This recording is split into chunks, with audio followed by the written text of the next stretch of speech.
حضرت سیدنا امیر حمزہ رضی اللہ تعالیٰ عنہ کا حضرت جناب سیدنا امیر حمزہ رضی اللہ تعالیٰ عنہ نبی کریم کے چچا تھے۔ بعض مفسرین نے لکھا ہے کہ یہ حضور کے خالہ زاد بھی تھے۔ ان کی والدہ اور حضرت آمنہ دونوں بہنیں تھیں اور ان دونوں نے ایک ہی لونڈی سویبہ کا دودھ بھی پیا تھا۔ رضائی بھائی بھی تھے، کچھ نے لکھا ہے 4 سال بڑے تھے، کچھ نے لکھا 2 سال بڑے تھے، کچھ نے لکھا صرف 6 مہینے عمر زیادہ تھی نبی، صرف 6 مہینے۔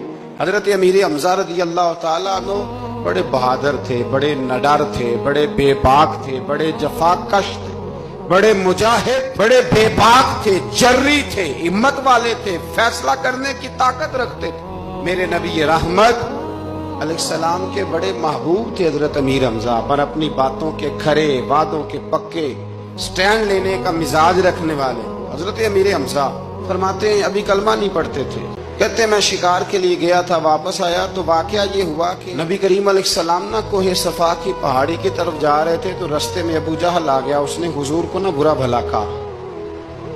میرے نبی کریم علیہ السلام نے نا آج اس کے جواب میں خاموشی اختیار کی۔ خاموشی بہت بڑا طوفان ہوتی ہے، چپ رہنا بہت بڑا طوفان ہوتا ہے۔ حضور خاموش ہو گئے، مکمل کوئی بات نہیں، حضور دیر تک خاموش رہے۔ نبی کریم علیہ السلام جب خاموش رہے تو سر پٹایا اور اس کے ہاتھ میں ڈنڈا تھا، حضور کے سر اقدس پر دے مارا۔ حضور کچھ نہیں بولے، خاموش رہے، سر پہ ہاتھ رکھا، گھر تشریف لے کے وہ لونڈی دیکھ رہی تھی۔ نبی کریم علیہ السلام تشریف لائے حضرت ختیجہ کے گھر۔ اتنی دیر میں حضرت امیر حمزہ آئے تو اس لونڈی نے نا جناب امیر حمزہ کو مخاطب کیا، چونکہ اس نے حضور کو بھی دودھ پلایا تھا اور جناب امیر حمزہ کو بھی برابر کی محبت تھی، رضائی والدہ تھی۔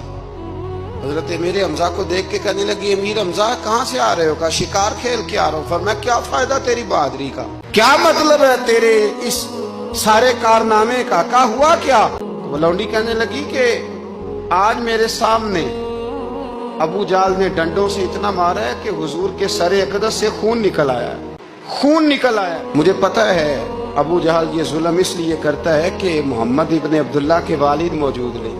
آج اگر ان کے والد ہوتے، دادا عبد المطلب ہوتے تو پھر میں دیکھتی تھی کون ان کے قریب آتا۔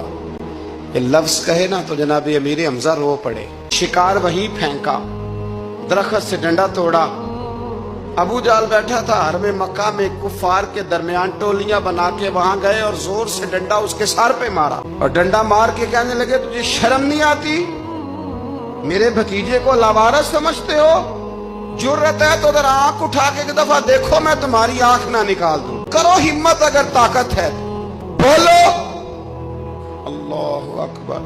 جب یہ لفظ کہے، جب یہ بات کری تو ابو جہل کانپنے لگا۔ کچھ لوگوں نے چاہا حضرت امیر حمزہ کے معاملے میں مداخلت کرنی، پر کہنے لگا چپ کر جو، تمہیں پتہ نہیں یہ شیر بڑا ہے، یہ دلیر ہے، یہ طاقتور ہے، خبردار کوئی بات نہ کرنا۔ اللہ اکبر۔ حضرت امیر حمزہ وہاں سے نہ نکل کے تو سیدہ ختیجہ کے گھر آئے۔ سیدہ ختیجہ الکبریٰ رضی اللہ تعالیٰ عنہ نا نبی کریم کو مرہم پٹی کر رہی تھی۔ حضور نے چچا کا چہرہ دیکھا تو آنکھوں میں آنسو آ گئے۔ حضرت امیر حمزہ بھی روئے اور کہنے لگے بھتیجے خوش ہو جا، میں اس کا سر پھوڑ آیا ہوں۔ اتنی زور سے مارا ہے کہ اس کو ہمت نہیں ہوئی بات کرنے کی۔ حضرت امیر حمزہ کے جواب میں محبوب فرمانے لگے چچا میں ابو جہل کا سر پھوڑنے سے تو خوش نہیں نہ ہوتا۔ کہا آپ کیسے خوش ہوتے ہیں؟ فرمایا آپ کلمہ پڑھ جائیں میں خوش ہو جاؤں گا۔ تو حضرت امیر حمزہ کہنے لگے کلمہ پڑھنے سے راضی ہو جاؤ گے، خوش ہو جاؤ گے، بس اتنی سی بات؟ فرمایا ہاں۔ تو کہا پڑھاؤ کلمہ، پڑھاؤ کلمہ۔ حضرت محبوب کریم نے کلمہ پڑھایا اور جناب امیر حمزہ اسی وقت مسلمان ہو۔